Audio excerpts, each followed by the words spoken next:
അല്ല, CPM ഒക്കെ ഉന്നയിക്കുന്ന ഒരു വലിയ വാദം ഇപ്പം ഈ തെരഞ്ഞെടുപ്പിൽ അത് ഒരു പരിധിവരെ ഉണ്ടായിരുന്നു. കാരണം ലീഗിനായിരിക്കും മേൽക്കൈ. കോൺഗ്രസ് ഭരണമാണ് വരുന്നതെങ്കിലും അതിനെ നിയന്ത്രിക്കുന്നത് മുസ്ലിം ലീഗ് ആയിരിക്കും. ഒരു പക്ഷേ എനിക്ക് തോന്നുന്നത് ഭൂരിപക്ഷ സമുദായത്തിൻ്റെ വോട്ടുകൾ ആകർഷിക്കാൻ വേണ്ടി നടത്തിയ ശ്രമമായിരിക്കും. ഇപ്പം കഴിഞ്ഞ ലോക്സഭയിൽ ന്യൂനപക്ഷ വോട്ടുകൾ സ്വാധീനിക്കാൻ വേണ്ടി ഏറ്റവും തരംതാണ രീതിയിലുള്ള പ്രചരണം മുഖ്യമന്ത്രി നടത്തി.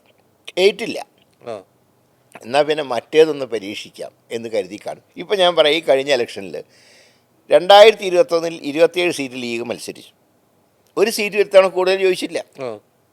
ആ 27 സീറ്റ് തന്നെ എടുത്തു. ചില സീറ്റുകൾ ചേഞ്ച് വരുത്തി. ഇപ്പോൾ ഒരു പാലക്കാട് സീറ്റ് അതും മറ്റേ ചേലക്കരയായിട്ട് വെച്ച് മാറി. അങ്ങനെ ചില സീറ്റുകൾ വെച്ച് മാറി.